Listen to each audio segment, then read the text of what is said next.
All right, good morning, ladies and gentlemen. This is a meeting of the Senate Education Committee.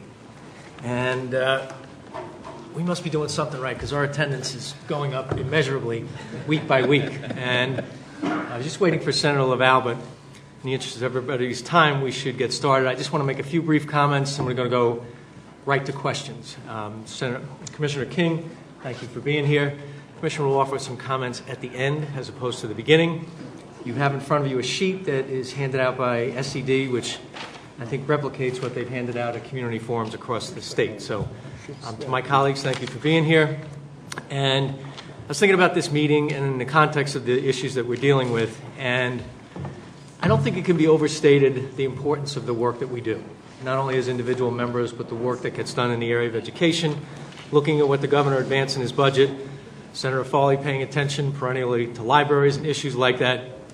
We have an awesome responsibility. We have a daunting challenge, and we also have the opportunity to do something most people never get a chance to do, and that's shape the lives of young boys and girls and hopefully make them into outstanding students who are at least, and hopefully more, than college and career ready. So I would say this. I would appreciate it if members, when you are having a dialogue with the commissioner, brevity in terms of comments, succinctness in your questions, and if people are going to offer comments, I think it's useful for the commissioner to also hear potential solutions that people may think should be on the table.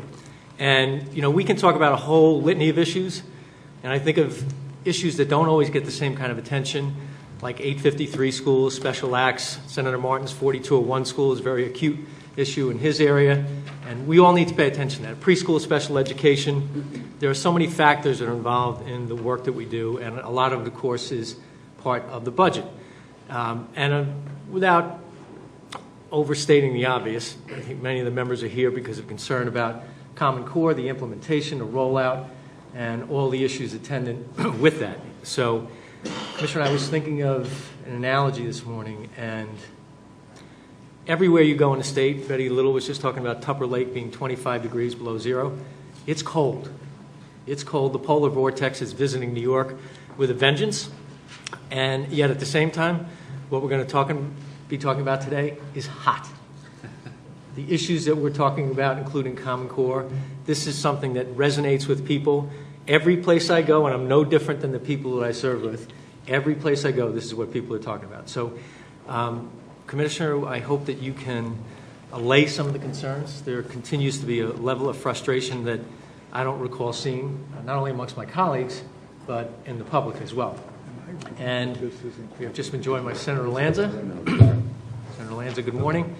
And I was waiting for him, but I'm sure a number of the members have questions. And if it's okay, I'm going to start with Senator Farley. See, I'm the only one on the inner circle. Well, you know.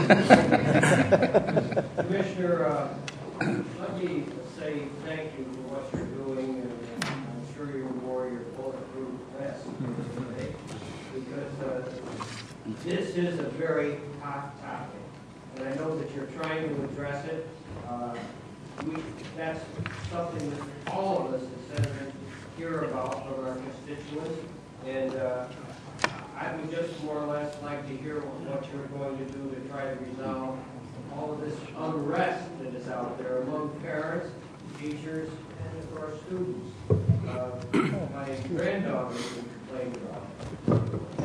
But I would like to say, before I try to be brief here, as chairman of the library subcommittee, I very, very interested in what has happened. I do appreciate your support for the library because they are the cathedrals of learning for the general public, and we have to do more, and I think it should be treated just like education. Whatever increase goes to education should go to the library. That's all I have to say. Thanks, Senator Farley, and I appreciate the partnership that we've had around supporting our libraries. That's where I'd start, is that the Common Core, implementing the Common Core is never going to be easy. Raising standards across 45 states is a massive undertaking. Raising standards across 700 districts, over 4,500 schools is going to be a challenge, and certainly our analysis suggests that implementation has been uneven across the state. That said, we know that the Common Core was designed to ensure that our students are ready for college and careers, something I think we all could agree on. Education stakeholders, not only across New York but across the country, believe that the Common Core standards are the right approach to try to get more of our students towards college and career readiness. There's work to do to make adjustments to implementation. We have made some adjustments already at the department, whether it's shortening the length of time of the state tests or seeking a waiver that we secured from the U.S. Department of Education around the double testing of students in advanced math in 7th and 8th grade. And we are working on our next waiver amendment with the U.S. Department of Education to try and address assessment flexibility for students with disabilities and English language learners. We've made budget requests around funding for additional professional development, which we think is critical. So there are adjustments already underway. Certainly Senator Flanagan, after the hearings that he held, proposed a set of bills that get at adjustments that we can make along the way, and we continue to be open to working with all of you and with the governor on those. Senator Lavelle. Thank you, Commissioner. I want to thank you for holding the hearings. You were out in Eastport, South Manor, and there were about 800 people, and as you recall, it was quite raucous. And I think the process kind of started with Senator Flanagan's hearing of this committee in Brentwood. And at that time, I had said early on that the department was not listening. And I think you've heard the same roar from parents, educators, all across the state, that it's not working. We need to stop. And I think everyone pretty much across the state, I mean, not everyone, but I mean the majority of people said they thought standards were good, Common Core curriculum was good, but the rollout was bad and children are being hurt. I got some of the letters that we have gotten from parents are just heartbreaking about what has happened to students. And having been in a classroom, I understand how testing affects students. So I think what's important today for people to hear is there's an immediacy, and we need to know and hear that something's going to happen this week. Today is Thursday, so it leaves today and tomorrow. And you know, the other thing, just in closing, is that what is happening within the process, it's just collapsed, that people are fighting with one another, and it's pretty visceral, attacking one another, that we're not doing enough, we're not doing it fast enough. It's the governor, it's the regents, it's the commissioner. When you hear that something's wrong. And it can't drag on, because ultimately it's the students that affects. We're all here because of the students. So could you comment? Yeah. Look, I share your concern about the state of the discourse on the Common Core. I agree with you. We are all here for the students. That's why I come to work every day in service of the mission of trying to ensure that our students have the skills they need to succeed, and also a sense of community and civic engagement that will allow them to be good citizens. I think one challenge, and you frame it in your question, is that folks have, to some extent, conflated testing and the Common Core. In the Common Core, it's important to say it's a set of standards developed by educators, higher education faculty, business leaders, governors, chief state school officers, working together to identify the knowledge and skills that students need at each grade level for college and career success. And the standards are separate from testing. Now, there's a set of tests that we give at the state level that are required by federal law. Federal law requires 3rd through 8th grade assessments in English and math. Federal law requires a science assessment, the elementary, middle level, high school level, and federal law requires a high school assessment of English and math. The only additional assessments we give in New York beyond those federally required assessments at the state level are the 2 required history regents exams, which dates back to a tradition that goes all the way back to the 1860s. Those are the state tests, but I do agree with you that the Common Core has gotten conflated with testing at the local level, some of which is for instructional purposes, some of which is tied to implementation of the evaluation law, and I think we have work to do to disentangle those things and to help districts and their bargaining units think together about how they might alter their local assessment decisions that have been made through the evaluation law, how we can focus on professional development so that assessment is used to inform instruction but not drowning out instruction. Well, let me simplify my question. I have this visage that on the commissioner's desk is a big button, and it says delay. So my question is, when you go back, are you going to hit the delay button? So the question here is to delay what exactly? Because the Common Core as a set of standards, as you mentioned, is something that is widely agreed upon. And in fact, in classrooms across the state, and I've been in over 50 schools since the start of the school year, in classrooms across the state, good things are happening in terms of Common Core instruction. I visited classrooms with many of you this school year, where we've seen good things happening in the classroom around the Common Core standards. The assessments that we give at the state level need to reflect the standards. It would make no sense to have assessments that didn't reflect the standards. So oftentimes the delay conversation has tended to focus on the evaluation component and the relationship between student performance and teacher evaluation. And there is a place where I think it's important to clarify that how students do on the assessments is just a part of the multiple measures evaluation system. And to the extent that what folks are asking for is to delay evaluation of educators, I think that would be a mistake. Senator Adamo. Commissioner, thank you very much for being here today and for your efforts. If I'm to be here representing my people of the 15th Senatorial District in Queens, there's outrage, there's frustration.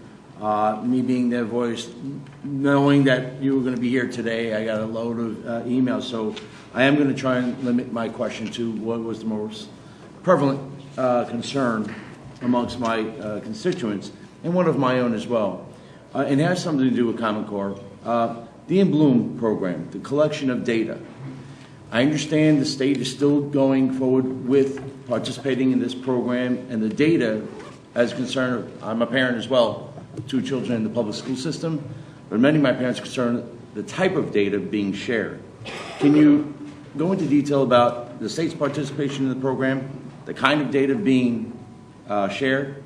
And I guess the third question would be, if that data is of the personal nature, can it be watered down to a more generic data that can be shared? I very much appreciate the question. And this is another issue that has, I think, gotten conflated to some extent with the Common Core. And the Common Core has nothing to do with our data system work, but they have gotten conflated together, I think, in some of the public discourse. On data, the project that we're engaged in is really about trying to make available in our highest needs districts the same kinds of data tools that are available in our most affluent districts. So many of our affluent districts, and some that are less affluent, there are dashboard tools where parents can log in from home through a secure portal and get information about their child's experience in school.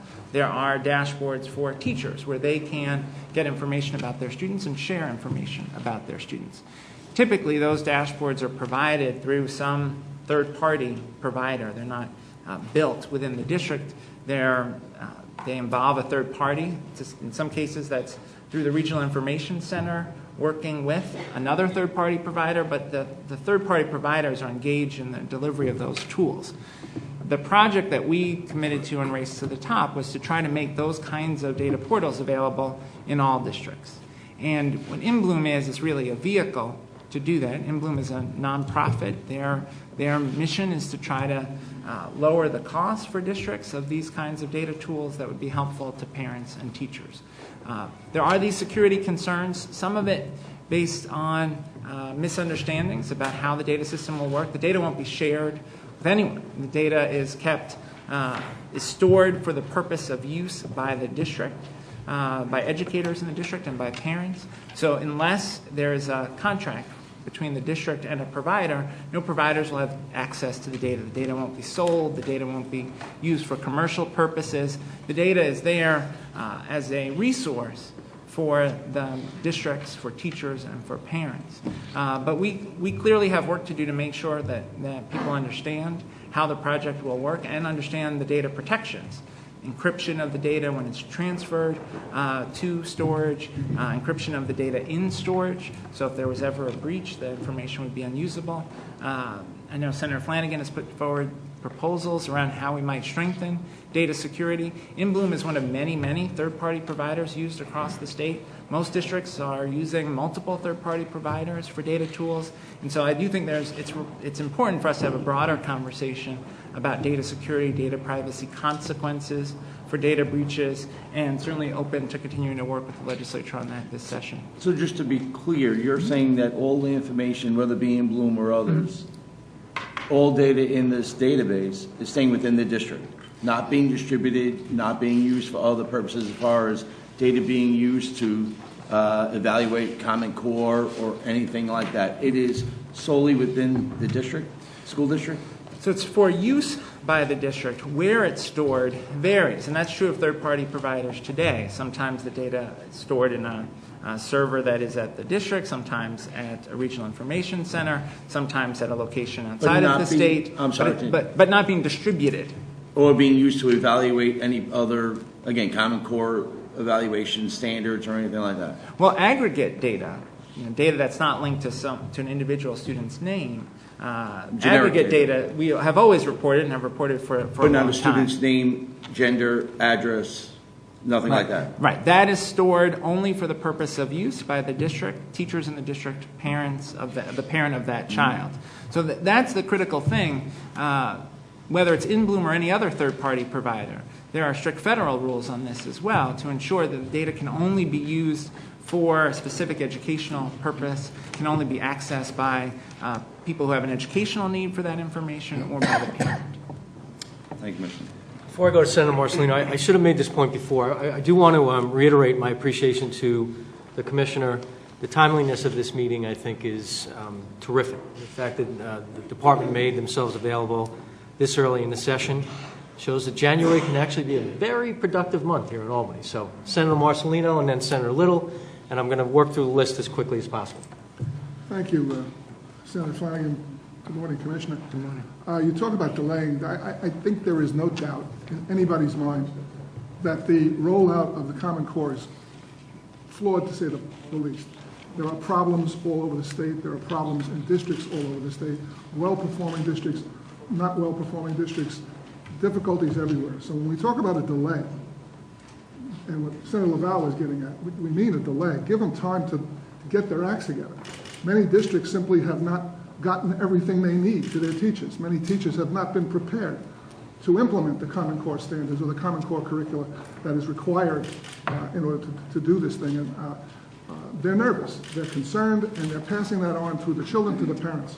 And the parents are writing me emails. I have a whole folder full of them that came. I'm not going to read them, obviously, but to you today. I have read them. And they're coming in on a daily basis, and they keep on coming in. Parents are very concerned as to what's going on. Their kids are sitting for hours and hours and hours of tests.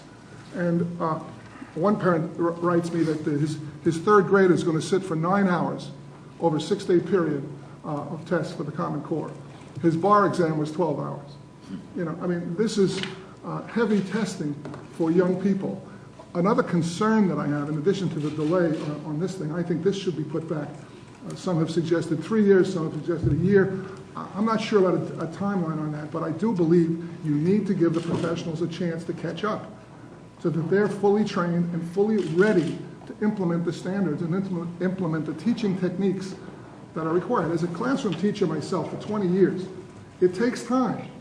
You can't say one day you're doing it this way, the next day you're doing it that way. My wife is a professor of education at a local college. State ed changes requirements like I change my socks. It gets ridiculous. They change them routinely and on a regular basis. So students going through a course are told this is what we have to achieve at a certain point. A few weeks later, no, new standards, you're going to do this in a different way. The colleges can't keep up with it, so they're having problems in getting it done. So that's a concern that I have. Getting the professionals the time they need, getting them the wherewithal, the equipment, the supplies, the books, the lesson plans, whatever has to be implemented has to be given out and distributed, and it wasn't and it hasn't been yet, clearly and evenly throughout all the districts. Another concern that I have, and I'd like you to address it, is the Regents exams coming up. The proposals to change the questioning to Common Core standards. I think that's a disaster looking for a place to happen. The youngsters have not been prepared. The 8th graders who are going to take the current Regents exam, which is coming up in June, have not had a full year or more of this thing in some districts. In some districts they may have had more time, but in others they're not. It's uneven. Those youngsters are going to be put in a deficit. Now, we're not talking about diagnostic tests here. The tests that what you're talking about, they're diagnostic. They really don't count that much to a kid's personal or future. But if that kid fails the Regents exam, there's a diploma at risk. There's getting into the college of their choice at risk. Now you're talking about real problems. And as a parent, I'd hit the roof. I would hit the roof. If you think the reaction to the Common Core has been rough so far, wait till kids start failing these Regencies. Now, I've seen what you've asked them to do, that you offered a second alternative. Give them, take the regular Regents or the Common Core Regents, and you'll use whichever's higher. That's not less testing, that's more testing. Well, you're making the kids flip a coin. What if they guess wrong? And they don't work it out. The kid is impacted. My suggestion, you asked for it, John, as a suggestion, I'd wait for the 3rd grade cohort to come through. This current 3rd grade group that is starting with the core, let them progress through the term until they get to the 8th grade and ready. And then you switch into the new Regents exam. At least these youngsters will have had 4 or 5 years of teaching to this particular standard so that they can be prepared and their teachers can be prepared. Then you don't have to flip a coin and we don't have an extra test to work on. So I'd like to see that kind of a program put in. I think that's reasonable. I don't think it hurts anybody, and it doesn't slow down the implementation of the core. I think it enhances it. I like your comments. Yeah. So I'm not sure we're that far apart on that. The first class of students who would be required to pass Common Core Regents exams would be the class of 2017. So that's an important point that sometimes I think gets missed in the broader discourse. So that's a 7-year phase-in from the first adoption of the standards in 2010 to the first class required to take and pass Common Core Regents exams in 2017. The challenge and the balance that the state has to strike is that last year in our community colleges, a majority of entering students were required to take remedial courses because they don't have the reading skills, the writing skills, the math skills that the Common Core requires. In our highest needs communities, and you know this well, in our highest needs communities, that number is over 80%.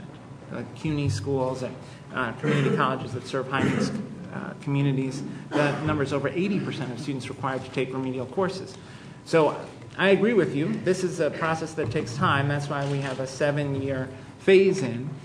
Students do have the option, even in that class of 2017, to take the 2005, the Regents exams based on the 2005 standards. So there is time before the stakes for students change, not till 2017. But I take your point that we've got to get more supports to schools because it has been uneven. And we heard even when we were in your district from some school districts that have been engaged in this work since 2010 and have made very significant resources in professional development, and others that haven't. That's one of the reasons the Regents proposed $125 million this year towards professional development.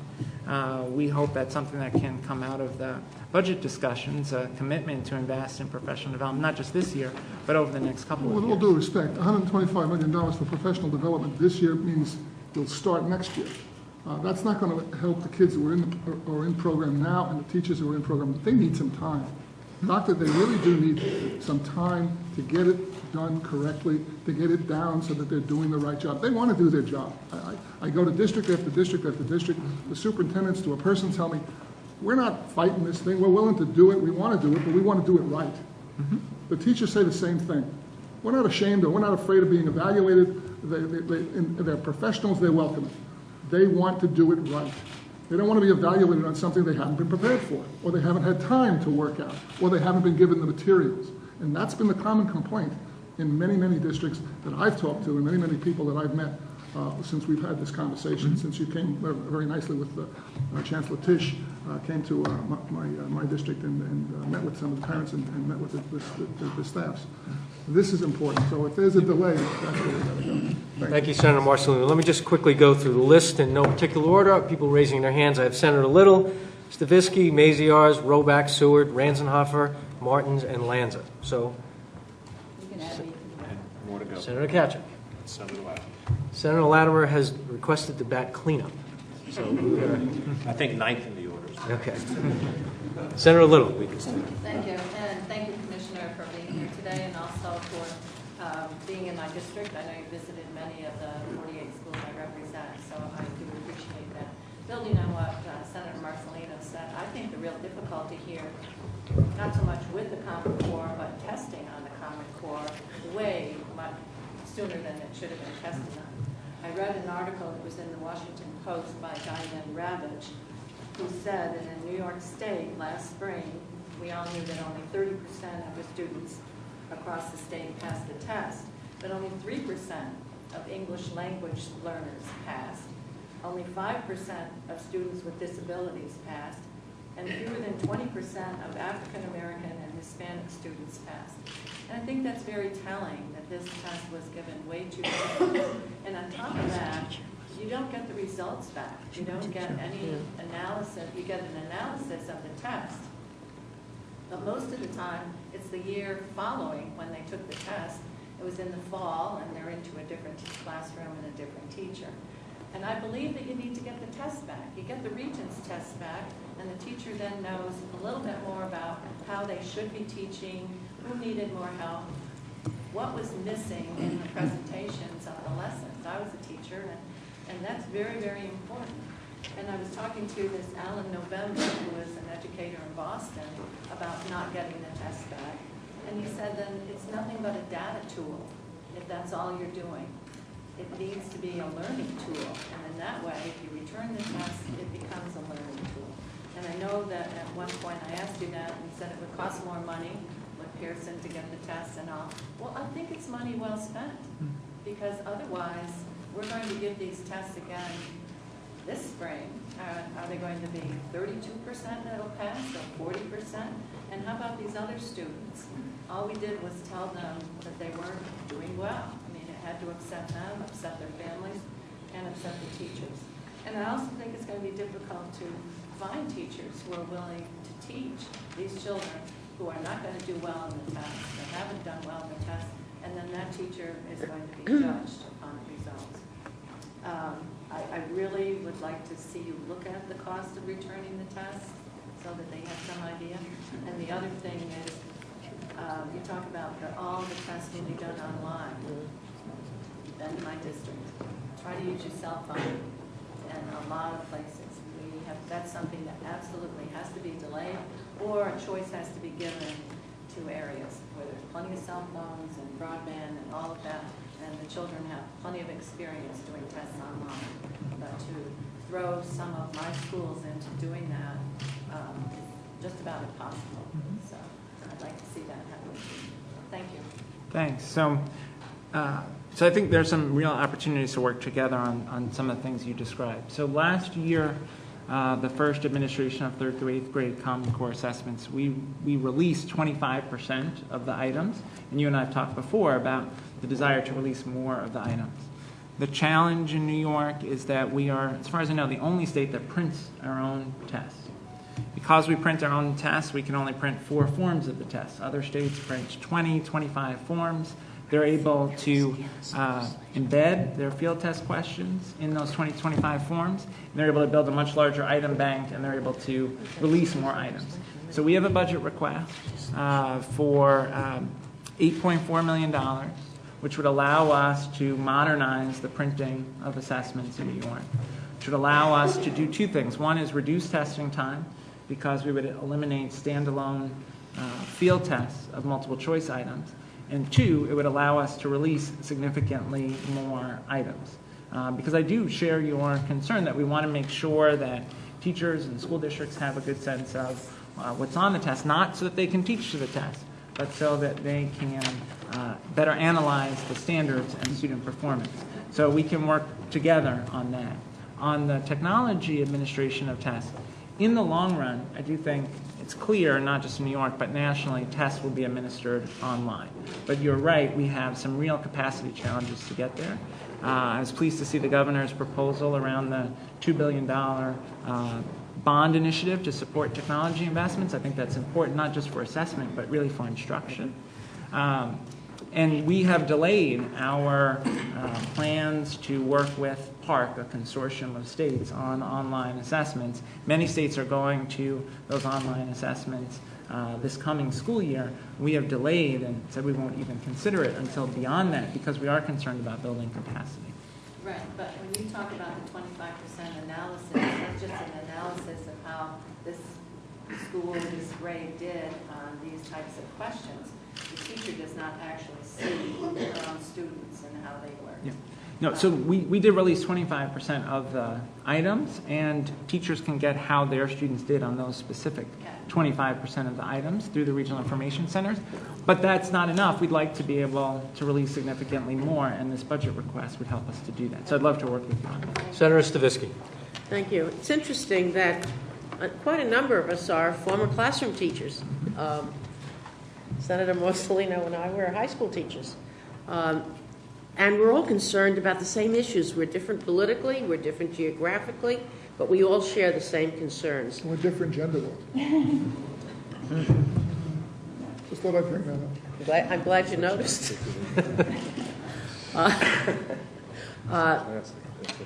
The whole issue of testing is very, very troubling. Whether you're testing, to me, there are two groups that are being tested. The children, but also the teachers. Teachers are being tested too. I taught at one of the most difficult high schools in New York City, my first teaching job, and I taught at one of the best. And it's very difficult to assess how I did. I think I was a better teacher at the more difficult school, and I think you understand what I'm saying. That's one area I would like you to discuss, but even more importantly, the question of testing little children, the pre-K to second graders. These are little kids. And to start them in that testing culture at such an early age, I think is very troubling. And the APPR obviously is something that you're going to be moving forward. There's a third group, which is specific to my Senate district, which is extremely unusual because more than half of the people in my Senate district are from Asian countries. They were not born in the United States. And in Flushing, we have speakers from people who speak 160 different languages. And that is a problem which I would love to have you come take a look at, because Flushing and Elmhurst and Woodside and Jackson Heights is a very interesting school district. And then I would have one last issue, somewhat related, but if you would. Yeah, sure. So let me start on the issue of teacher performance across schools. So I was a teacher and principal in high needs schools, serving very high needs communities, and I share your concern about making sure that the evaluation system is fair for teachers across different communities. So one of the things that's important to emphasize about our approach to the evaluation system is that student performance on state tests, student growth on state tests is just 20% of the evaluation system. In some states it's 50% or more. Here it's just 20%. The other 80% is determined locally. For that 20%, for the teachers of students in grades 4 through 8, where we generate a state growth score, when we generate that growth score, the process controls for things like students in poverty, students with disabilities, English language learners, to try to get at exactly what you are describing, to make sure that we are making apples-to-apples comparisons. Which classrooms are having the most success with struggling learners versus which classrooms are having the most success with students who are coming in already high performing. But I'm very sensitive to that, and I think it's something we've got to continue to work with districts to ensure. On K2, I agree, and the regents have long had a policy discouraging assessments, traditional standardized tests in K through 2. As part of the evaluation law, districts and bargaining units can choose a variety of assessment options for K through 2, including some that appear like traditional standardized tests. And we're open to working with the legislature, with the governor, to try to address that going forward. Because we agree, traditional standardized tests in K through 2 should not be taking place, and we want to work with you on that.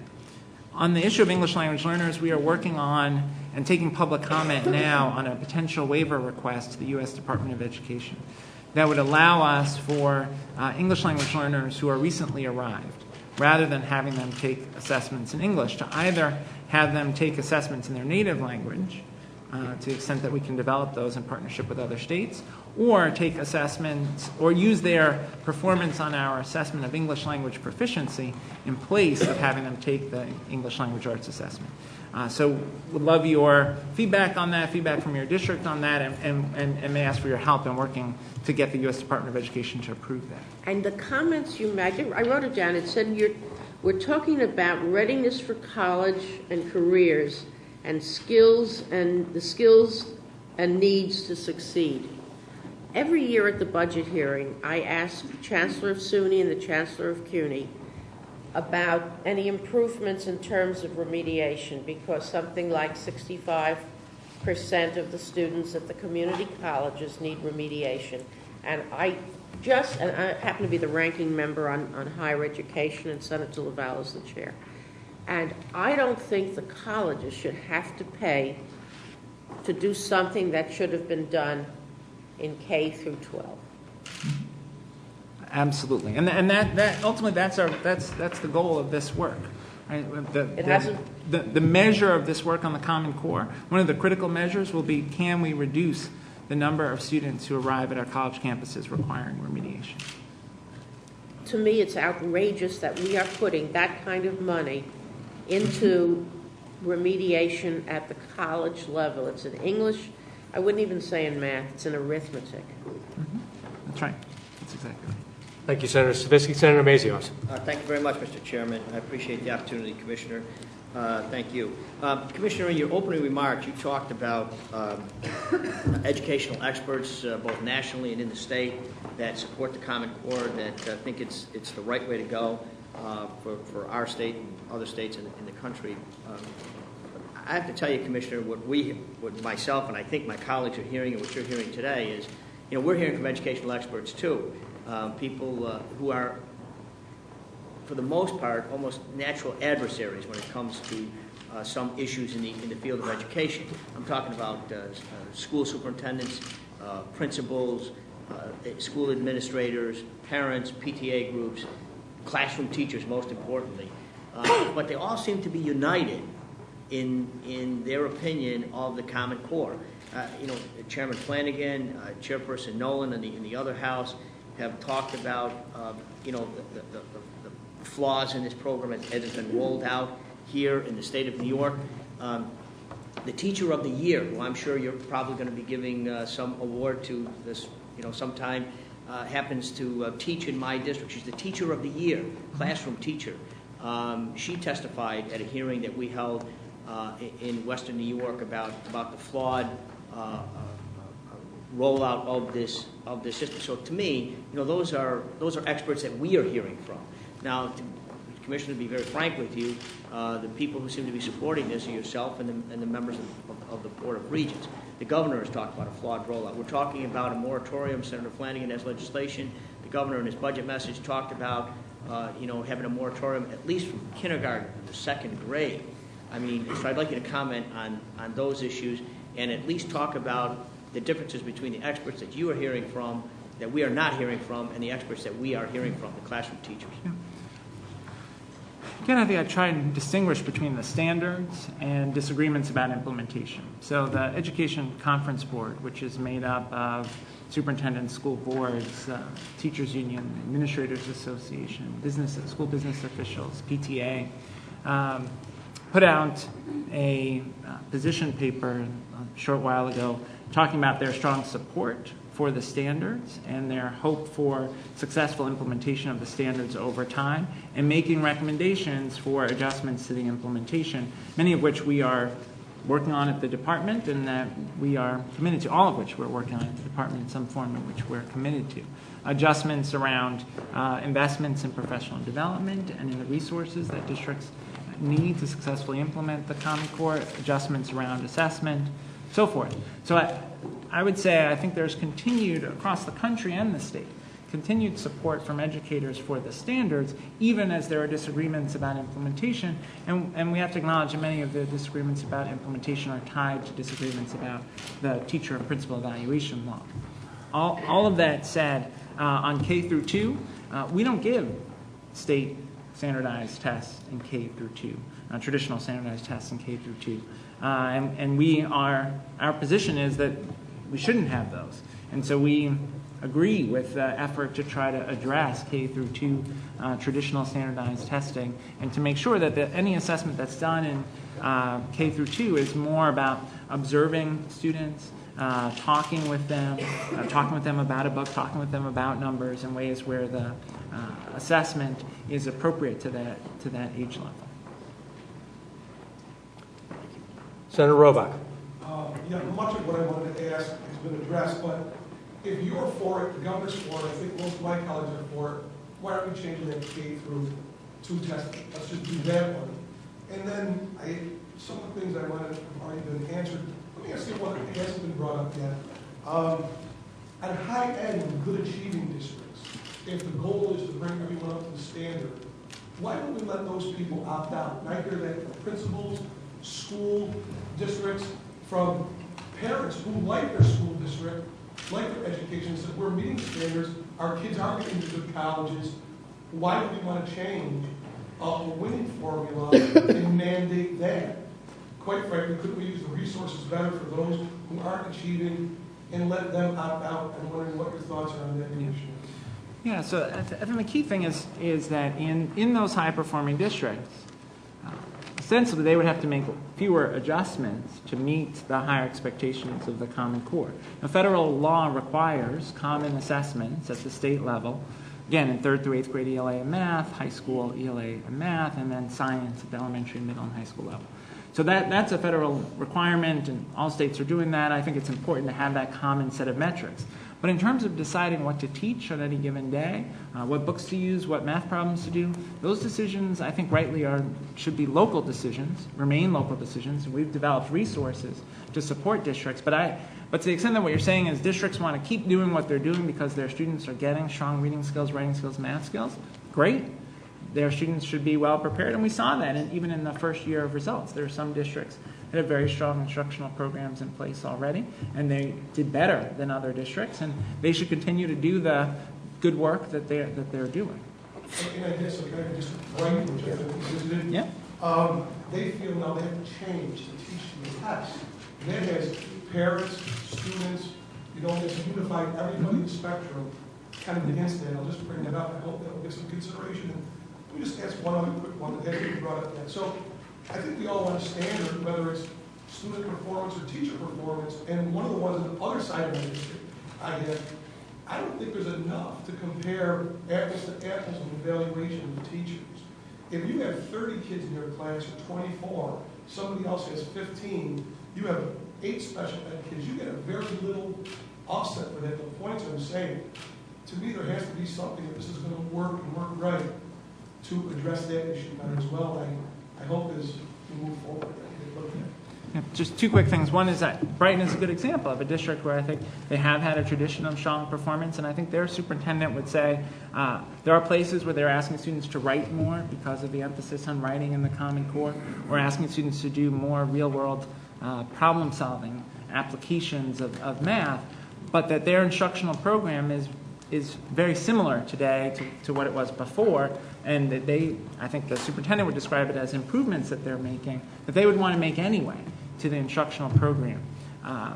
On the point about how the test shapes instruction, I think the thing we would emphasize is we don't think districts should be teaching to the test. The test should reflect the standards, but good teaching should ensure students' success. Students doing that writing, reading challenging text, that's what we should do to move students forward. Senator Seward. Yeah. Thank you, Mr. Chairman, and again, thank you, Commissioner, for being here with us and listening to our concerns and answering the questions. I've heard your response to several questions here that, quote, we have more work to do, and I appreciate that, and I have heard the expression used, and you may have used it yourself, that the implementation of a Common Core and some of the other aspects of the Regents' reform agenda is like building a plane while it's in the air. And in my view, that strategy and approach has been a failure because of all of the uproar that we're seeing in many of our public schools today. You yourself here today talk about, well, we need more professional development. We need more outreach and to have people better understand what's happening here in education. And other things that need to be done. And certainly we all can agree, we have differences, but we all can agree on the need for the high standards in our classrooms, helping our students achieve more. Certainly the goal of having our students and our graduates be career and college ready. I mean, who can argue with any of those things? That's where we need to be in New York State. But where we are today with the implementation and the rollout of Common Core and some of the other Regents' reform agenda, I just don't think it's getting us there in many districts. That's why I say, I think we need to hit that pause button and just take the time, step back, and figure out how we can get this right. And what would we do with more time? We need much more community and parental buy-in in what's happening here. Many parents tell me they don't understand it. They can't even help their kids with their homework anymore. And we need more community and parental buy-in here. That can come with time. We need more professional development for our teachers. You yourself admit that needs to happen. We need to better assess where we are in terms of these high-stakes testing, and that's important. Put in place better privacy provisions in terms of all the data that's being collected and shared in our schools today. There is a lot of work to be done, Commissioner, and I think that's why we do need to step back and take the time. Senator LaValle's question directed at, we need to do something, and I think the department and you need to do something dramatic here to give some ray of hope in our public schools today that change is coming, but we're going to take the time to get it right. And that's all we're asking here today, and I would urge you and plead with you on behalf of my constituents that to hit that pause button so that we can take the time to get it right. I'd ask you to reconsider because this idea that we're going to make changes as they go along, there is so much disruption in our public schools today, and many of them, you yourself say the implementation has been uneven. What's going to happen to those students that are suffering here today because of the unevenness of this rollout and how it's being handled in different schools? I fear for their futures, and that's why we're all here today, and that's why I think there's nothing wrong. There's nothing wrong with stepping back and taking the time to get it right, and that's all we're asking. Yeah, and I just say I don't think we're that far apart. Again, for students, the first time there are stakes associated with the Common Core Regents exams is the class of 2017. So that's 7 years.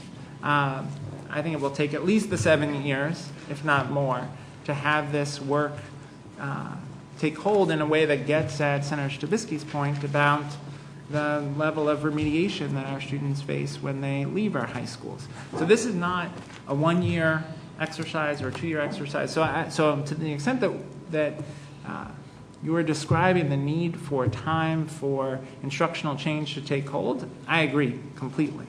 Along the way, I think we need to continue to have an evaluation system that gives feedback to teachers on how their students are growing towards these higher standards and feedback on their classroom practice based on the principal's observation. So I don't think we should set aside evaluations for teachers and principals while we work on the Common Core. Those have to happen together. I agree that we need to work together on privacy protections, on ways to invest more in professional development. That's how we're going to get ultimately to that goal of students graduating prepared for college and careers.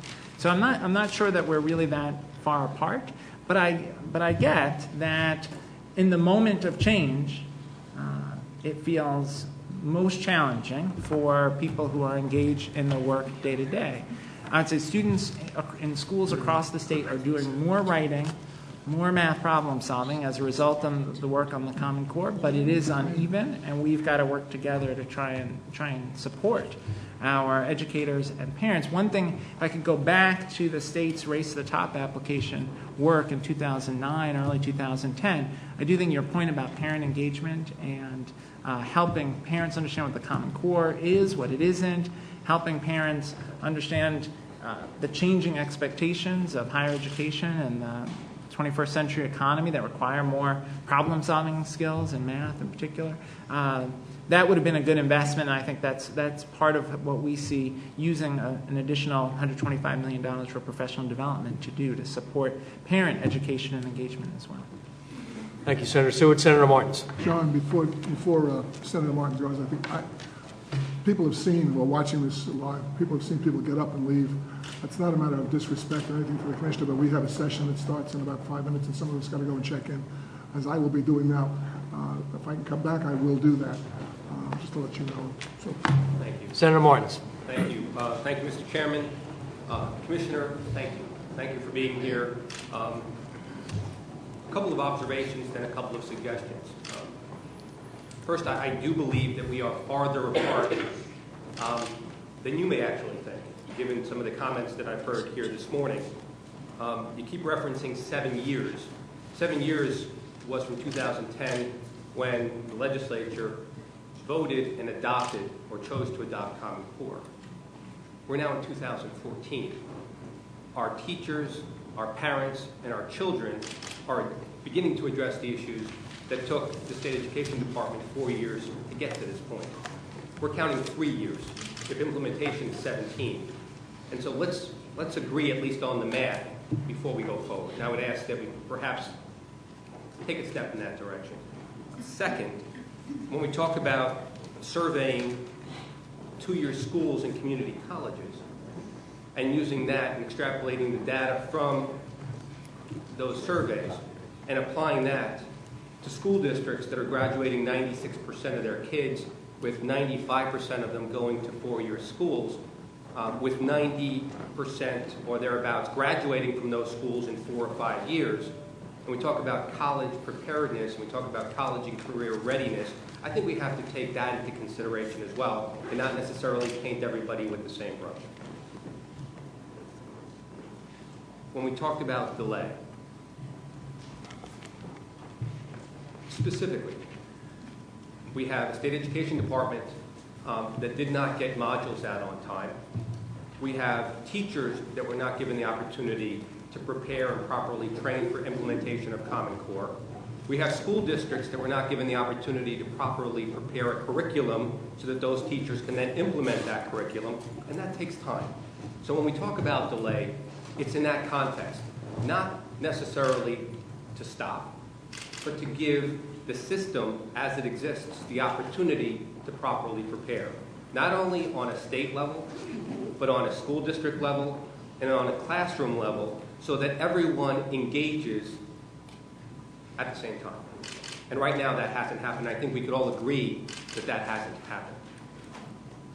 So my suggestion would be, let's figure out a way of allowing that to happen so that our children are being taught seamlessly, so that they're being tested on materials that they have learned, to a point that was made earlier, that if we're going to pick a third grade class as an example and allow that to progress, then we do so, but we allow an opportunity not only for the state education department to advance those modules, but for the school districts to prepare curriculum and for teachers to be properly trained in a new curriculum before they have to go into a classroom and be asked to teach to a test. My bigger concern, and certainly the issue that I think is the lowest hanging fruit in our discussions today, is the privacy issue. And to that end, I would ask that you consider taking that step back, that the state step away from using a third-party private entity to store data. I don't think, by and large, the public accepts it. I know our parents don't accept it. I know there are real concerns about the integrity of that data, regardless of what anyone says. I think we've had examples in the media recently with Target and others where systems that were designed to be protected and encrypted have been hacked. Data has been obtained, which is a real concern for us as parents when we consider the ramifications of the data that is being stored in those 400 plus data points being accessed. It's a real concern, and I think we have to understand that concern. So as a suggestion, can we and will you look towards aggregating data within the state education department, within our BOCES system? It exists. They're there. I know for a fact in my own county that the Nassau County BOCES has the ability to collect that data. They collect it now, but they also have the ability to store that data for the school districts within Nassau County. And certainly I would expect that the state education department would also have the ability to do that without having to go to a third-party provider in order to have them store data. I think that would go a long way towards reassuring parents that the data is being properly cared for, that it's being used properly, and it's that third-party private component that really adds a wrinkle to this that we don't need. And I would just end by stating that, for myself, and certainly I don't speak for this committee, I don't speak for this body, but for myself, I would rather that you took the comments that you're hearing here today to heart, that the state education department, that you and the Board of Regents take the steps necessary to address the concerns that you're hearing here, because it's not just us. We represent hundreds of thousands of people, and we're relaying their concerns to you today. Make the changes that need to be made so that this can be implemented successfully. Do not, and I'm asking you, please, do not force this body and our colleagues on the other side of the building to have to come up with a legislative solution in a way that we perhaps don't want to. It's within your power to fix this. It's within your power to address these concerns and to address them seamlessly. I'm asking you to do it so that we don't have to. Thank you, Mr. Chairman. Look, I appreciate that and do know that I do take the concerns to heart, and will certainly talk with the Board of Regents, and they have a work group that's looking at our Common Core implementation and ways that we can make adjustments over time, and I will certainly take this conversation back to them. On the privacy and third-party provider point, we are looking at the concerns that have been expressed around privacy issues and the structure of the project that we're undertaking. At the same time, it's important to say that the department, as well as districts all across the state, have been using third parties to access student data to provide different services to the state, to districts, to parents for many years. And so I do think there's a broader set of issues here that I hope we can spend some time discussing, consistent with the proposal that Senator Flanagan has made. Thank you, Senator Martin. Senator Ranzenhofer, then Senator Lanza, then Senator Kachik, then Senator Montgomery. Thank you, Senator Flanagan. I'm hearing that conducted across the state legislation.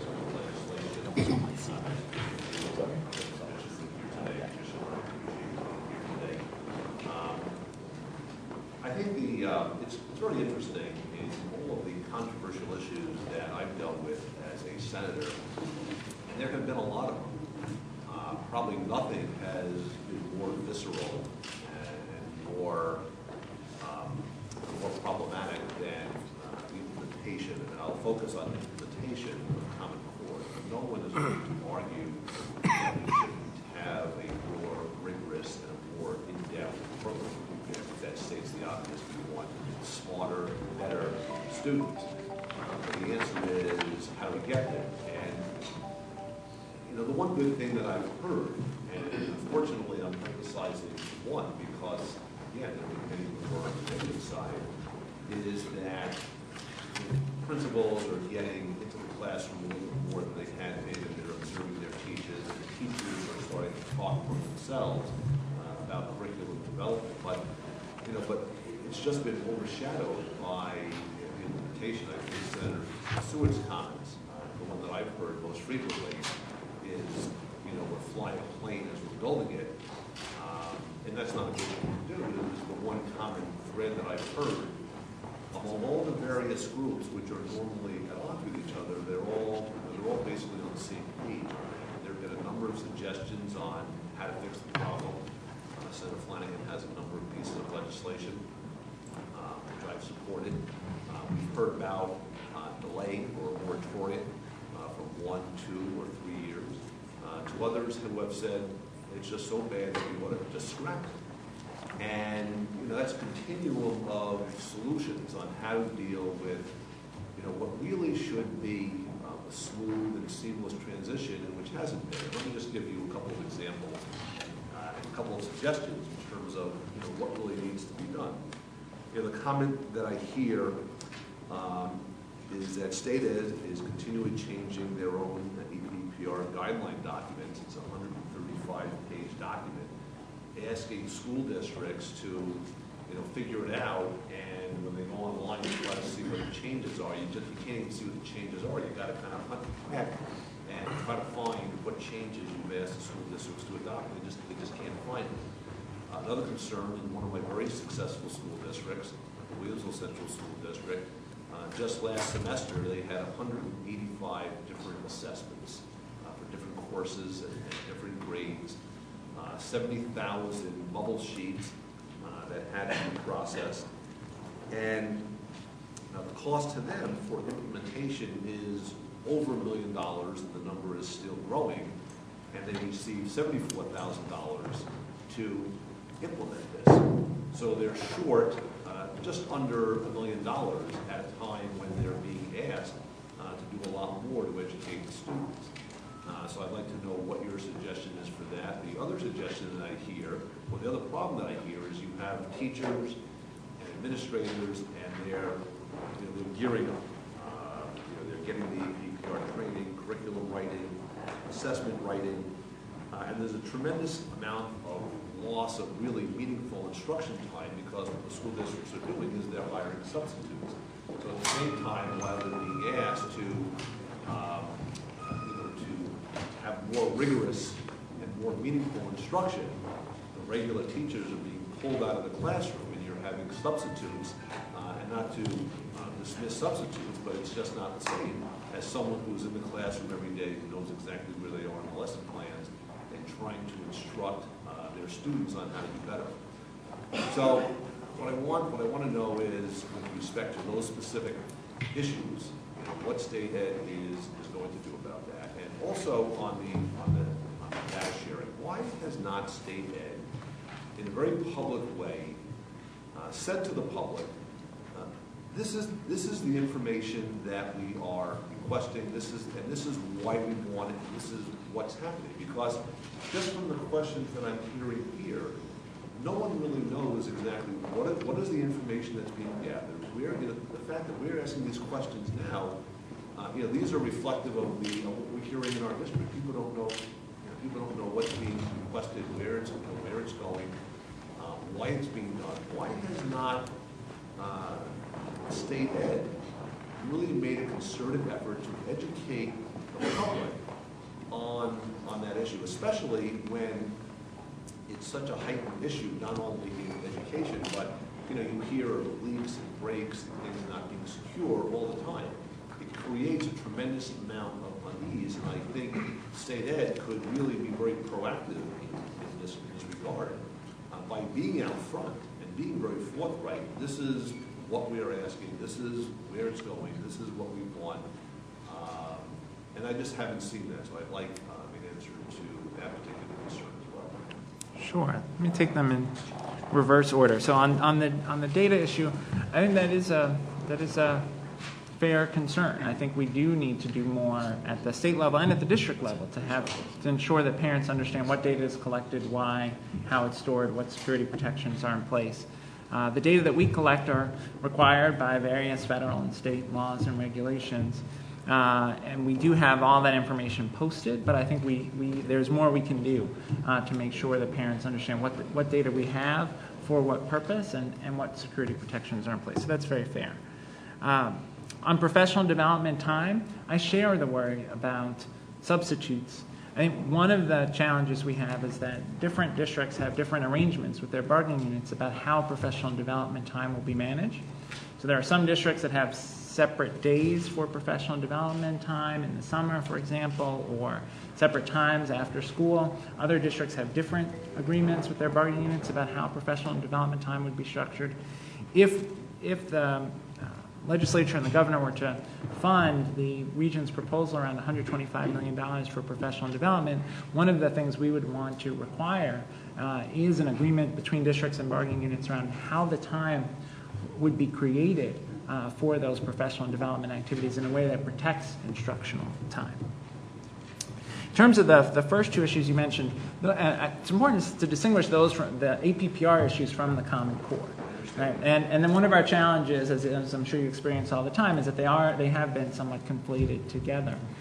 In terms of the evaluation system, there are districts that are going back now and renegotiating to reduce the number of assessments that they have set up locally, whether it's to eliminate pretests that they believe are not necessary, or to reduce the number of local assessments that they're giving as part of the local measures within the evaluation system.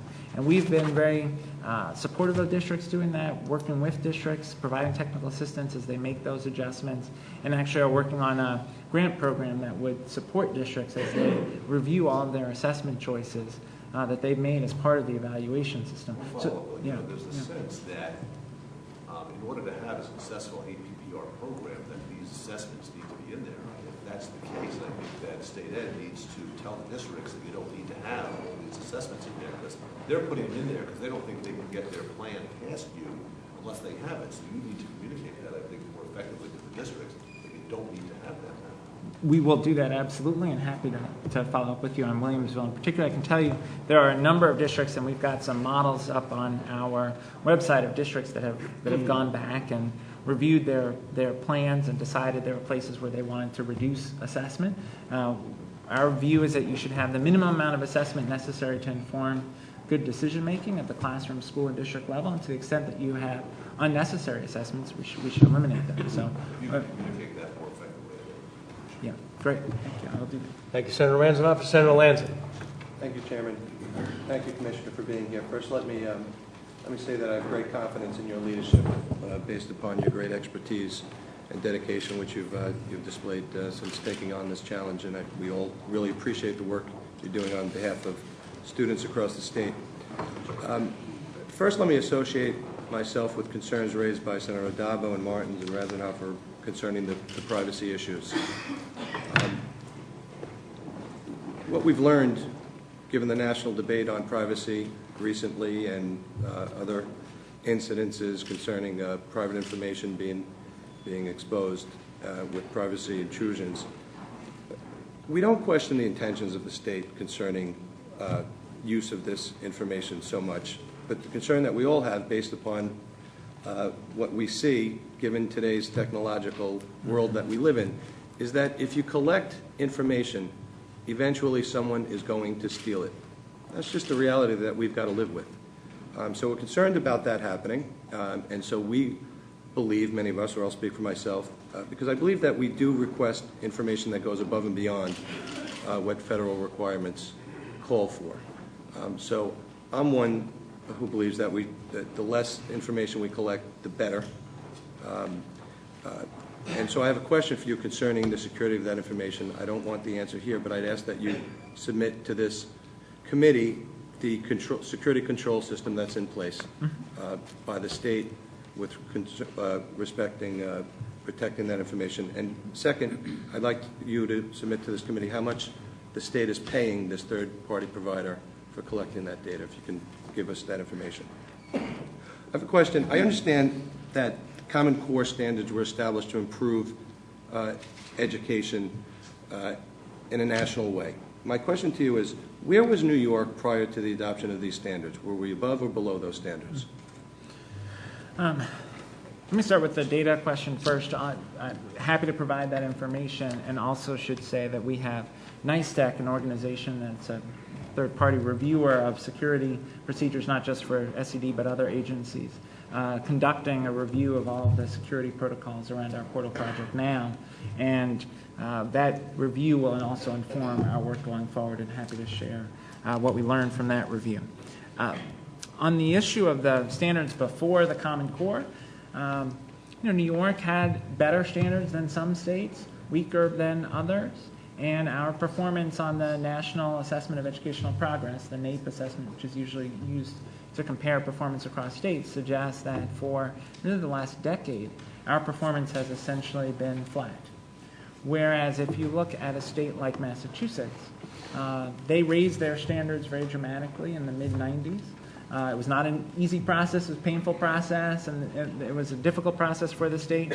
But what was achieved in Massachusetts now at the top of performance among states, is performing at a level much more competitive with our international competitors. So we have always had districts that have excellent performance, and it's important, and Senator Martin was mentioning this, we've always had districts that are very high performing, and that high performance should be noted and respected. And we've always had a gap between our high performers and our low performers, but we also increasingly face international competitiveness gap, where we've got to raise level of performance across all of our districts. So the short answer is we were, in terms of NAEP performance, in the middle of the pack among states, in terms of our quality of our standards, stronger than some states, but not the strongest in the country. So I'm not sure.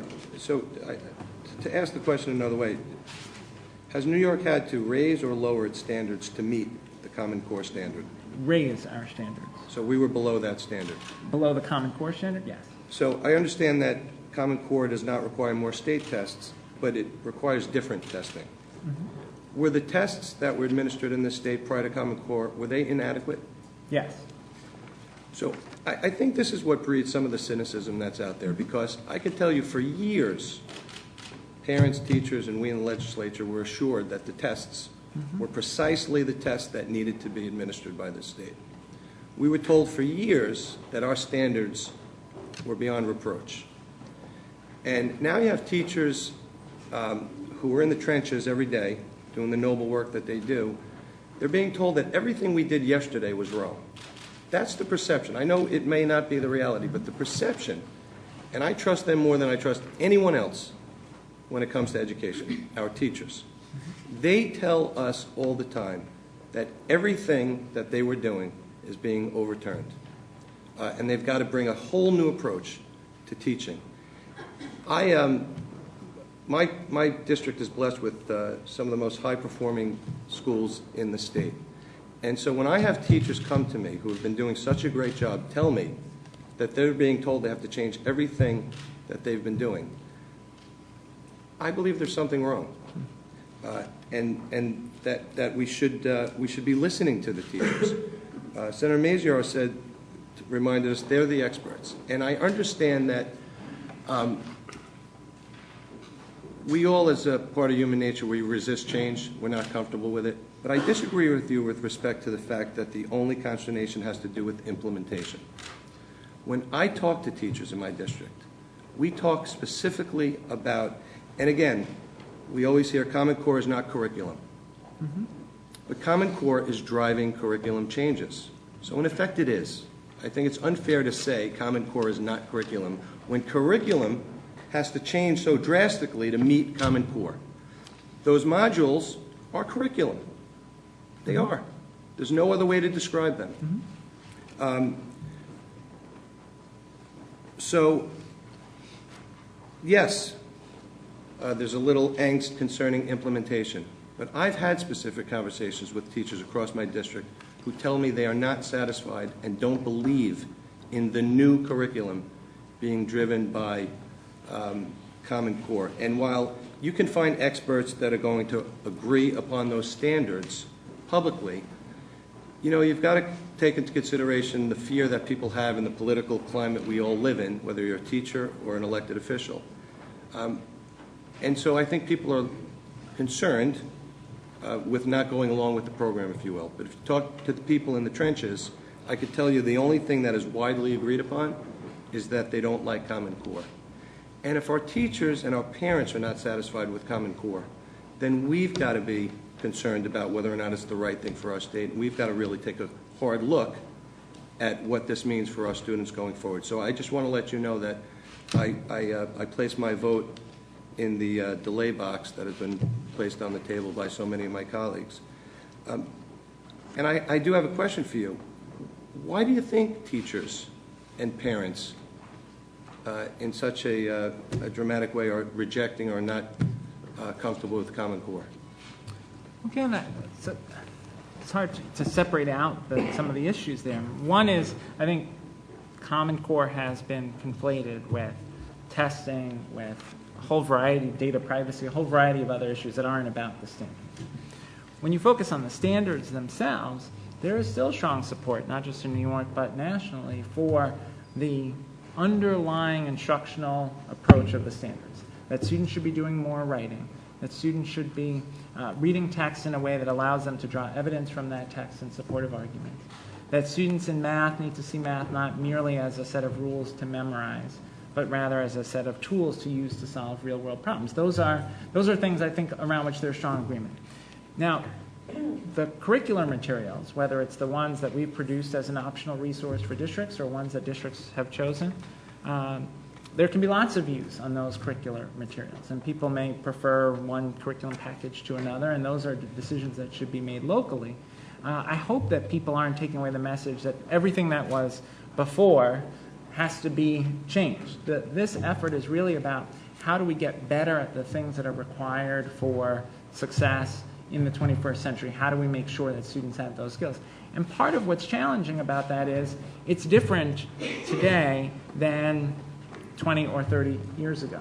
I was talking with someone about tractors and about the number of onboard computer systems that are part of modern tractors, and that operating a tractor today is different from operating a tractor 30 years ago. And so I think one of the challenges is how do we as a society, not just as a state, but as a country, how do we adjust our vision for what's required to reflect modern demands? And so some of that is going to be painful and anxiety producing, but in the end, what we know is that our economic success, our long-term economic success, depends on students having those skills. And I'm sure you have the same experience I do of talking to employers who will describe not being able to find potential employees with the skills that they need to fill their jobs. That's why the business community strongly supports the Common Core, not just in New York, but across the country. But yes, I think curriculum and sorting out what's the best way to help students meet those higher standards, that's not a one-year project, that is an ongoing project. Thank you, Commissioner. Senator Katzer. Thank you, Chairman, and thank you, Commissioner, for being here and being patient with us. I have been to many forums and the hearings that Senator Flanagan had earlier this year. And clearly there is frustration. And I think one of the things that we have to understand is we've created frustration because we've been cutting education for several years in a row. So when you started implementing the Common Core, it was on top of several years of cuts. And what was not making sense to people in the classroom and to school board members are, I'm being forced to make cuts in programs that I know are helping my kids be prepared for colleges and careers. And I think the frustration is they're not looking for a dashboard, they're looking for a book in every kid's hand. I've had kids came to me last week. They can't bring a math book home because they have to share it with other kids. So I think there's a disconnect on You know, we all agree on the goal. We want kids ready for colleges and careers. How do we get them there? And it may be different to different schools. And I want to talk about a resource issue. People are saying we don't have the time and resources to implement this effectively. The Board of Regents proposed $1.3 billion in the education budget for K through 12 for our schools. That's not what was reflected in the governor's budget. Could you just comment on how do we make sure all of our schools have the resources to implement the Common Core? How are you tracking that, and how are you making sure our teachers in our schools have those resources? Because I think that's part of the frustration. They're saying, this is what we need. This is not what they're getting. I share your concern, absolutely. I do think one of the challenges over the last few years has been that as we change the standards, change teacher and principal evaluation, both very large scale change efforts, that's been happening alongside a very challenging fiscal environment for school districts. That's why the Regents put forward a proposal of $1.3 billion. I hope to work with the governor and the legislature over the next few weeks as we move towards a budget to try to get to a place that is closer to the Regents' state aid proposal number. I was pleased that the governor committed to the resources towards pre-K, because there's no question that a strong early foundation will help ensure that students can reach the higher standards of the Common Core. I was pleased about, as I mentioned earlier, about the $2 billion for technology investments, because I think that will support students' long-term success in the 21st century. But I do think the issue of state aid is critical and one that we should continue to talk about. I'll certainly talk about that in my budget presentation next week. The other point I would make is that there are places where I think we have to think differently about how we spend and how we're organized. The Regents have put forward a proposal around regional high schools, which I think can be helpful to some districts in some parts of the state to try to maximize opportunities for students. There are proposals that we put forward around ways to enhance shared services. That's another way to make sure that resources that can benefit the classroom go there instead of to administrative costs. But I share your concern that we have to make sure that we have sufficient funding across all of our districts. And I worry most about some of our high needs districts, some of our rural high needs districts that are at real risk of educational insolvency, not being able to offer a sufficient academic program.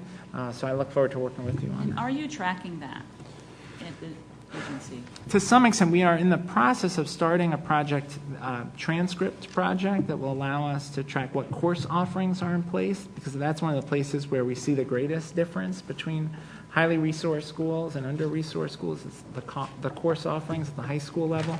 So we are beginning to build the capacity to track that. One of the challenges, I think, as a state is that we don't necessarily collect a lot of data on the spending side.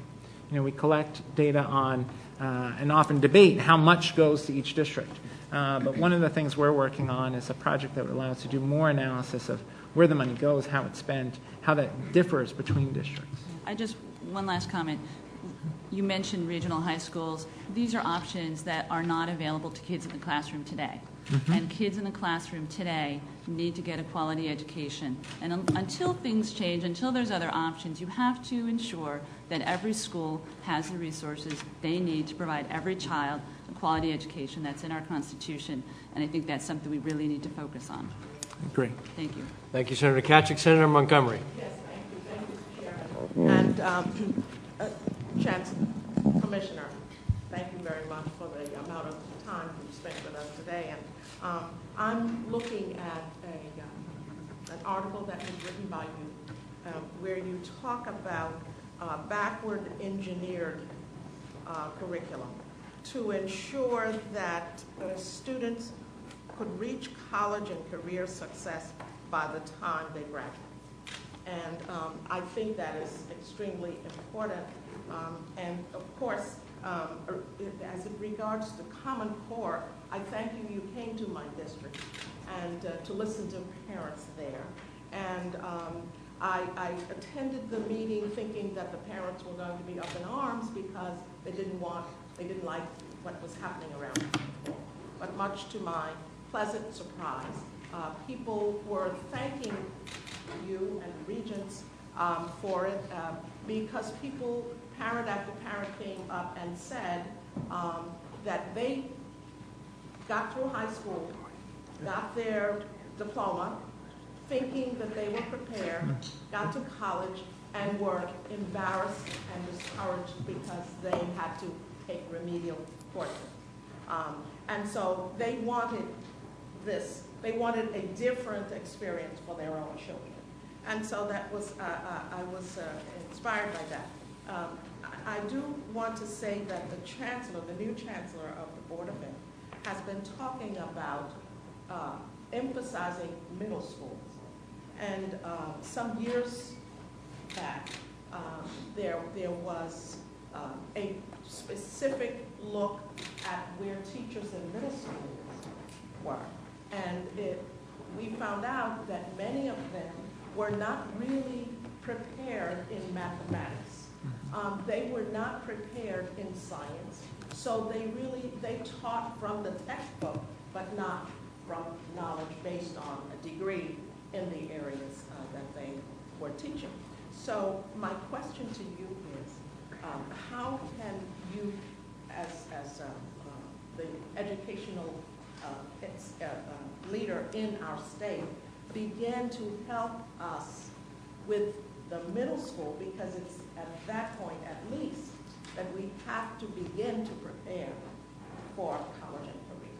And at this point in time, certainly in my district, and I represent Boys and Girls High, as you know, and I also represent PTAC. So, and I know you've implemented some programs to try and capture those young people, but we have not done enough in the middle school area. And so we're going to need a lot more support from you if we're going to begin to address, and certainly I associate myself in terms of the resource-wise and leadership-wise of local departments at the middle school.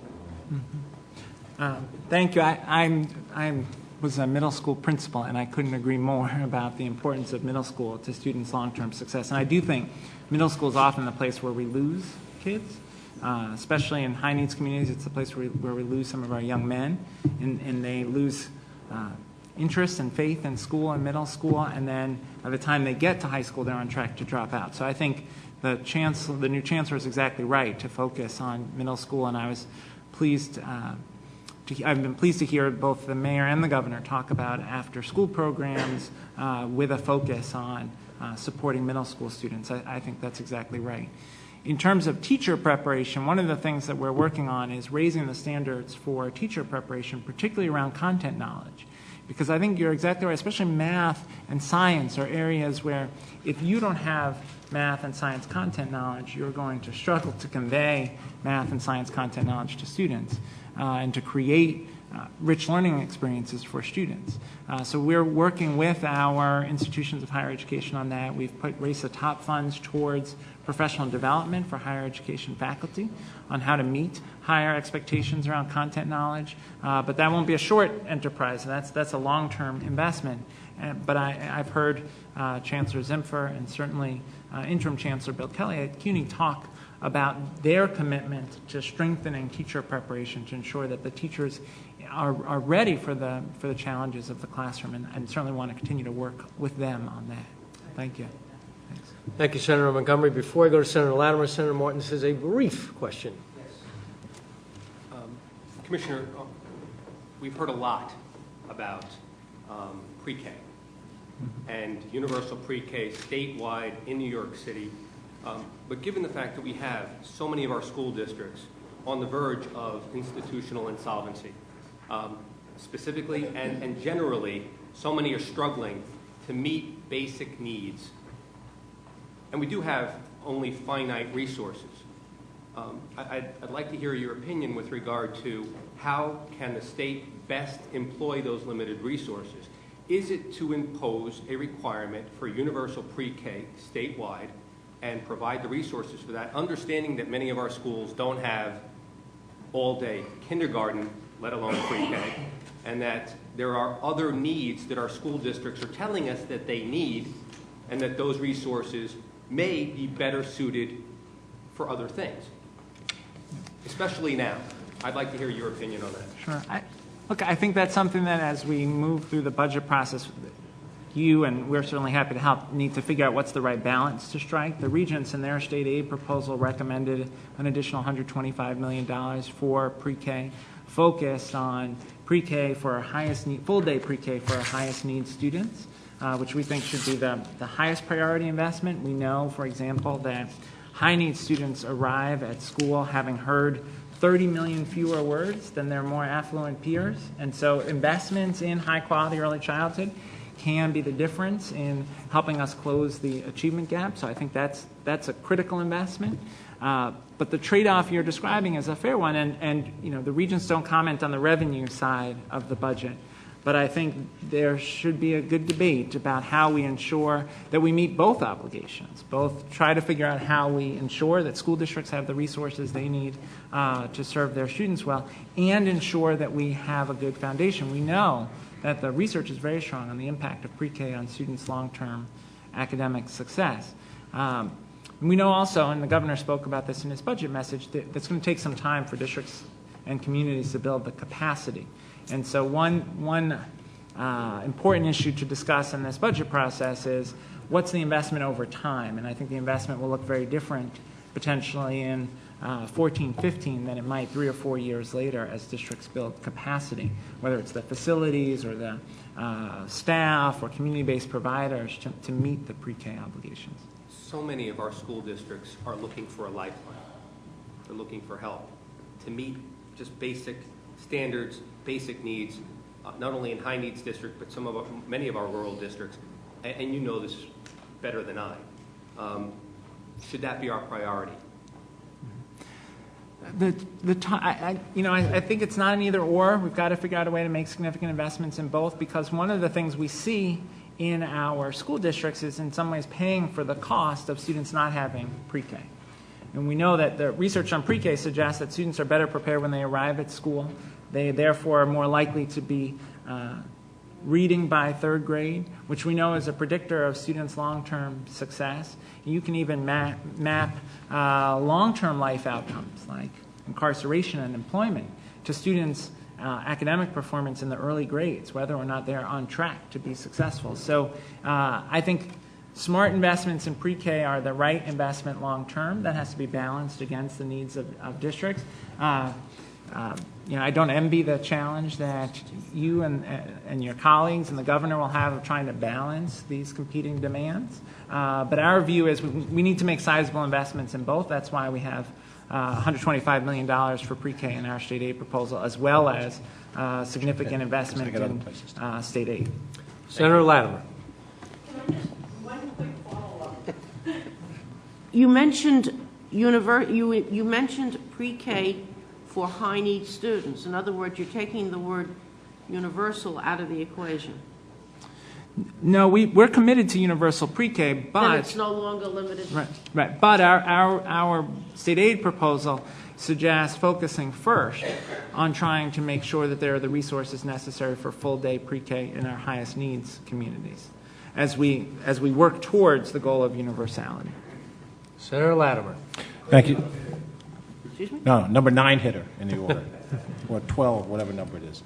Senator Flanagan, thank you very much for this forum. It's very important to have it this early. Commissioner, thank you for being here. Commissioner, as committed as you are to this path, and as convinced as you are of its rightness, I am equally convinced that we are on the wrong path, bluntly. I think we're steaming across the North Atlantic. We have reports of icebergs out there, and we're not slowing down. We're not tracking where those icebergs are. When Senator Laval said we should hit the delay button, I'd hit it right now. I'm not an educator by profession. I'm a corporate executive. When I was in corporate life and we were on a wrong path, senior management, we would discuss and we would reverse course as fast as we needed to do, because profit was the most important thing, not my ego or my boss's ego or any other factor in between. And let me give you examples of what I think delay means. Delay means taking to heart what Senator Martins, what Senator Roback, and Senator Lanza said. There are districts in this state that right now are producing a high level of graduation, high level of students going on to four-year institutions, high scores in SAT exams, which if there's any ultimate national exam, that's it, and who can be tracked later on to show that they're graduating college and four-year institutions and have gone on to career success. in those areas, wherever they may be, if they're in the North Shore of Long Island, or in Staten Island, or in Westchester County, those districts are being given added financial burdens with these changes. And we are in a tax cap world, those of us outside of New York City. That tax cap world does not give school districts the time and the energy, much less the money, to spend on other things. So in that delay, I think you need to seriously consider what Senator Martin's bill does, which creates a waiver opt-out clause for certain districts when they have shown that the metrics already are achieving that which you say, which we do agree, that the higher standards are necessary. What else do I think is necessary in the delay? Senator Addabbo raised the question about the data that we're collecting. And you indicated in your comment, that's where I wanted to go last. I wanted to listen. I wanted to hear everything you said about every question. And if I had a misinterpretation prior to today, then I could sit here and say, you know what, maybe I wasn't correct. Your response to Senator Addabbo highlighted the need for the data information at the local levels, which is exactly where we think it ought to be, where it is in some cases and not in other cases. But if, in fact, it is poor school districts that don't have the resources to collect that data, that is where the money and the energy needs to be. If we have that data collected already for certain districts, what is the necessity to raise it up in the cloud so it can be accessed statewide? How does that actually help a student in one of these districts perform better? When I heard it said by the deputy commissioner, and it's quoted in an article from the Journal News in my area, we need a data source from which we can pull to change instruction the very next day. There are 400 data points, 2 million students. Who is going to analyze this on a day-by-day basis so that little Johnny in Lindenhurst, Long Island, or little Janie in the Sweet Home District in Erie County is going to have a change in the way the education is going to be delivered day by day from centralized data? That would happen district-based and even at that school-based. So I'm not convinced that what we're collecting is necessary at the extent we have and at the level that we'll have access to. I really do believe that this is a terrible mistake we're making. And by the way, you've made a point, and I think it's accurate, that Common Core, Race to the Top, and APPR are all kind of combined together. There are federal as well as state mandates. Fine, we correct it all. Senator Ball has legislation that recognizes that Race to the Top and Common Core are embedded in each other. The correction takes correction in both. And if things that we did when we passed Race to the Top 4 years ago need to be changed, then they need to be changed. Senator Little has a bill that says we ought to provide teachers with test results, and she spoke very eloquently about it when she was here.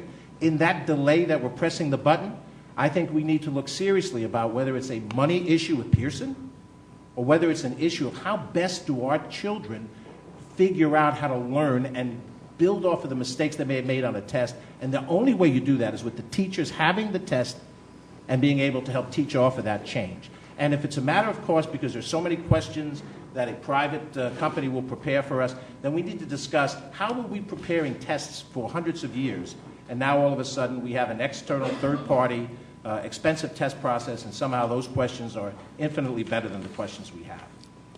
Let me go further. It's been highlighted that the goal of standardized testing, in essence, is to identify deficiency in a student, deficiency in a teacher. Let's say the testing does that year after year after year. What do we have to correct those deficiencies? We've seen the governor's budget, which is less than what the Board of Regents requests. We understand that even with a surplus this year and some surpluses in out years, we're not going to have unlimited money to do all the things that we need to do. Where then do we have the programs that we would need to apply for after-school programs or whatever other corrective programs that are there? I'm deeply concerned that the districts that are not producing the result that we want need assistance to do that, and it's a district-by-district, community-by-community basis. I'm sure Senator Farley would be very articulate about Schenectady and Niskayuna. They're side-by-side communities, but they're different communities with different needs. Exactly. And those different needs, I think, have to be addressed differently. Now, I've driven through Schenectady and Niskayuna, but I live in Rye, and I live next door to Port Chester, which you visited both recently. I'm deeply concerned in all of this, deeply concerned, that as elected officials, we go before our people in a world where they believe that they are the ultimate masters of decisions, that it is the voters that will decide whether I sit in this seat next year or not. And it's the voters that decide which party or which executive are going to be in charge.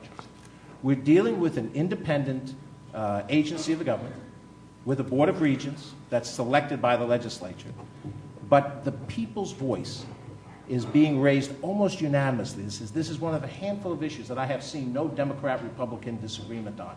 Disagreement by individuals, but not by party. No disagreement necessarily geographically. And yet we are going across the North Atlantic at break speed. I cannot emphasize how unhappy I am with that and how urgently I join Senator Lavelle, Senator Seward, Senator Marcelino, Senator Lanza. Hit the delay button. Hit it. I would welcome your comments. So there's a lot there. Let me start with the point about high-performing districts. If high-performing districts are already equipping students with writing skills, problem-solving skills, and reading skills that are required for college and career readiness, they should keep doing that. That's the right kind of instruction, and they should continue. The requirement to have common state tests is a long-standing federal requirement that I agree with. Senator Robert Kennedy spoke at the time that Title I was adopted about the importance of having common metrics across the country to ensure that we have equity in our education system. We have to have a common vision for how we measure performance. And so the requirement for common state tests is, again, is a federal requirement, but the instructional choices and approaches of districts are their decision to make. On the issue of test items, we agree that the primary obstacle to releasing more test items than the 25% that we do is a matter of how we print tests in New York State. And we have a budget request on this, and I'm happy to give you more information on that, but I think that that is an achievable goal. On the issue of resources, we also agree. I am very concerned that we make sure that we have the resources that we need in our highest needs districts to serve students well, to help them meet these higher standards. I do not think we can afford, as a state or as a country, to allow our students in poverty to be left behind. And so the investment of resources that's required to ensure high-quality education in every district, I think is critical. That's a long-standing advocacy position for not only for me, but for the Board of Regents and the State Education Department, and look forward to working with you on this year's budget to try and ensure we get closer to that goal. On the data issue, one of the things that's important to say about the 400 data elements, which is often referenced, is that those data elements can be quite specific. So in that 400 data elements, for example, are the components of an address. Each of those elements, the number, the street, the town, is treated as a different data element. So it's important to say that we collect data that's required by federal and state laws and regulations. What we're trying to do with the Data Portal Project is make available a portion of those data for teachers and for parents to use. Many of the districts in your district, many of the school districts in your district have data portals available, but in many of our high needs districts we do not have those data portals available, and this project is a way to make those data portals available for them. But I'm happy to talk with you further about the structure of the project and hope we can address the concerns that you and others have raised about the security issues.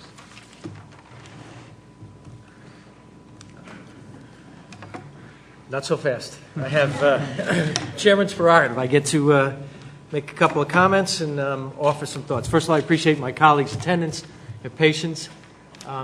Senator O'Donnell, you'd be happy to know while you maintained perfect attendance, we had perfect attendance of the entire committee today, which is underscores the value and the importance of what we're discussing. I have a couple of very specific questions, and I'm going to make some suggestions, as has been offered by many of my colleagues. The testing data, at the Syracuse hearing, you and I talked about this. One of the things I said, if you're only doing 25% of the questions that are being released, make sure you release the 25% that's the hardest, where people are, where the most difficulty lies. If that's what you're going to do, at least get that done. Is the 8.4 million, will that enable all tests to be released so that educators and students and parents, but educators in particular, teachers, will have that data not only in its entirety, but in a timely fashion? It'd be a much higher percentage of items, but I don't believe there really are many states that release 100% of items. For test design reasons, you need some items that are linking items that are common over different administrations of the test, so forth. But the vast majority of items could be released if we were able to get this budget request and address our need to print the test differently. Okay. In listening to the people in the field, particularly teachers, This is something that got overshadowed, but it is really a very important point. So the level of detail that you can provide to us, meaning the committee, and certainly we have the fiscal hearings next week, that'll be extremely important. I want to make a distinction. A number of my colleagues were talking about K through 2. The whole dynamic and the whole debate has changed. It's now pre-K through 2. So legislation has been advanced already out of this committee, and now that the governor has ostensibly embraced in his budget message is for P through 2. And I don't think we should lose that distinction. I'm hoping that we'll be working on that fairly quickly. Now I want to speak, my children are 25, 23, and 20, but they're not that far removed from public schools that I don't think about this with going through a very narrow prism. What do I want for my kid? I want the same thing that Jack Martins wants for his kids, that Joe Adabo wants for his kids, and I look at this as a parent. So here are my suggestions. And I want to be clear, I'm not speaking for the whole committee right now. I've said this before, I'm going to say it again now. The governor put nothing in his budget for professional development. That's a shortcoming. There's a lot of good things in there, but there's nothing in there for professional development. I want to take the money for competitive grants, take the money for the quote-unquote teacher performance fund, which I don't think is a good idea, get it out, put it in professional development, and if we're going to distribute the money, and we need you as an ally, as a partner, we need to make sure that there's some parental tie-in and buy-in. If we're going to give money to local districts, there has to be some commensurate obligation to provide workshops, because I've talked to parents right in this room, people who lobby, who are frustrated trying to take care of their own kids. When parents are engaged and they're involved, they want nothing better for their children to succeed. And if they have the tools, that makes their own engagement that much more important and that much more viable. So that on the money side. Now, the regents have a working group that is supposed to report back and take some kind of action in February. I, like everybody else, read what's in the paper. I saw an article in the Daily News, and I recognize very clearly that the chancellor can speak extremely well on her own behalf. But there was a door open saying that the regents and the chancellor, and I guess by extension the department, believe that the governor has hit somewhat of a nerve, which we've all been talking about for a lot longer, frankly, in terms of things that could be done. So can you speak to that in any level of detail, sort of give us a glimpse of what may be coming in February? And because I think people are chomping at the bit. And while Senator Latimer slapped the delay button, the one thing I know for sure is as much as we want it, there is no easy button on any of this stuff. So can you speak specifically to what may be coming in February? So I don't want to get ahead of the Board of Regents, but I can say some of the things that have been some of the things that have been that the board has discussed in previous meetings relate to our potential waiver request to the U.S. Department of Education, particularly around assessment flexibility for students with disabilities and English language learners. Looking at the evaluation system, our review process is something that we've talked about. I know you have a bill that addresses that, and that's a place where we feel like we may be able to be helpful to districts as they try to look at their evaluation plans and reduce the number of assessments that they have committed to with their bargaining units. On the issue of Regents exams, which Senator Marcelino raised, we have been talking about ways in which we can make the transition in Regents exams as smooth as possible. It is over the next 4 years that the Regents exams change as we move towards 2017, but there may be ways where we can introduce greater flexibility for students and for districts as they navigate that shift to Common Core Regents exams. So I probably should stop there. But there are a number of things that we think we can do through regulation or through department guidance that would try and get at some of the concerns we've raised. And quite genuinely, we've always known we would need to make adjustments along the way. And you and I have been talking about these issues for a long time. And I think even back to 2009 and 10, when the state was developing the Race to the Top application, it was clear then that there would need to be adjustments along the way as these different initiatives move forward. So is it a fair representation that come February at the Regents meeting that there will be an action plan? Not much more than a discussion, because I know the sense of the members here. They're chomping at the bit. If we don't see something that is tangible, coherent, succinct, that we can either embrace and or debate, it's going to be a problem. So are we going to have something that everyone can look at. Yes, there's no question there'll be an action plan. I should say, however, there are some issues that, and some even that you've mentioned around the investments in professional development that will require working together with you and the governor as we move forward. But yes, there will be an action plan, both of things that we can do at the department, thoughtful adjustments we can make, as well as some recommendations, I'm sure, around budget issues and legislative issues. The last thing I want to say is, and this is a real challenge. I respect the work that you do. I respect the work the department does and the work that the regents do. That doesn't mean we always have to agree, and certainly you know that we don't. But I think of this, and again, listening to my colleagues in particular, in person, in aggregate, and as representatives, literally, of the people, I'm going to use an example, and I want to be very clear. I wish him well. The new mayor of the city of New York, I saw something in the paper today that where he basically said they made a mistake on snow removal. And nobody likes to have to admit mistakes or shortcomings. But I also think it goes an incredibly long way to say every now and then, we didn't get it right. Now, I've listened, I've heard about things being uneven, the flow not going the way it should. I'm giving you a personal opinion. I feel like parents would feel a lot better if there was some acknowledgement as part of whatever it may be, pause, delay, however you look at it, and maybe not even that, but something that says, we have made mistakes.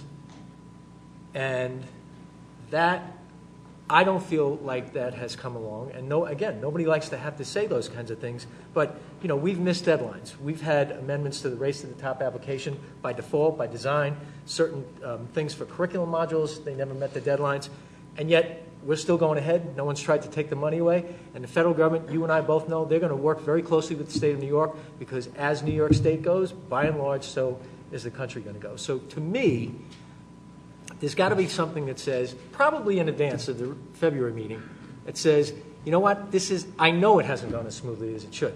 And we apologize for that, and we want to make it better. And I will say this, I'll go back to something Senator Martin said. There is a crescendo that is coming on this issue.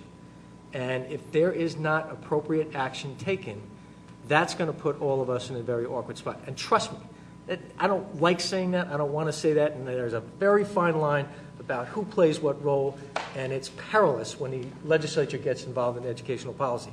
But you have a lot of talented people in this room who are dedicated and they're like all thoroughbreds right inside the gate before the race starts. And once we open that gate, I'm not sure what's going to happen unless we have certain things that are advanced. And I deeply, deeply appreciate all the time you've taken to listen and to be here. Thanks. So, look, I very much appreciate that, and I would say that the board and the department know that there are things that over the last 5 years we wish had gone better. There are things that we would have done differently, even in our Race to Top application. As I described, I think we could have put a greater emphasis in our professional development plan for the last 5 years on the role of parent engagement. That's for sure something, if we were to do the Race to Top application today, we would emphasize that in a different way. At the same time, I think this work of trying to ensure that our students are college and career ready couldn't be more urgent. And it's not just about bridging the achievement gap for our highest need students who don't have access to those opportunities, but it's about ensuring that all students in all districts have access to opportunities that will put them on a path to success. And that is different today than it was 30 years ago. The reality is the demands of the 21st century economy are greater. When you look at youth unemployment, not just for high needs youth, but youth unemployment in this country generally, we have a real challenge to make sure that our young people are ready for the jobs that are available. And so we have to balance making thoughtful adjustments with a tremendous sense of urgency about trying to ensure that all students have access to opportunity. And I know you have to strike that balance, and so do we. The Regents certainly will, in their work group, put forward a set of options that I think will be constructive. And we're going to continue to make adjustments, not just this year, but next year and 2 years from now and 3 years from now. This is a long-term process, but I appreciate the opportunity to talk with all of you. I appreciate the feedback. We will take it to heart and try and find ways that we can work productively together to ensure the success of our students. Commissioner, let me add one last thing. again, personal opinion, not speaking for the committee or the conference. To me, when there's a discussion now about a panel that will be put together and produce some type of effort by the end of the session, it's just too late. There's a ton of information out there that came from this committee, from your many forums, from individual legislators who've held their own community forums. To me, it's sort of like the handwriting's on the wall. There's plenty of good stuff to look at and act on now because of the testing that comes in April, the Regents exam that Senator Marcelino talked about. My sense is if this gets pushed off to June, the public is going to go absolutely nuts. Thank you, everyone, for being here. Oh, Senator Farley. Somebody was asked to speak first. I've been here for 38 years, longer than anybody in the Senate, and I smell something that's really happening, Commissioner, and I see it fermenting in both houses. They're talking about pause, delay, moratorium, whatever it is. I really can see that happening by the legislature unless something is maybe done there. I think it's something you should seriously consider. Thank you, Commissioner, very much. Great to see you.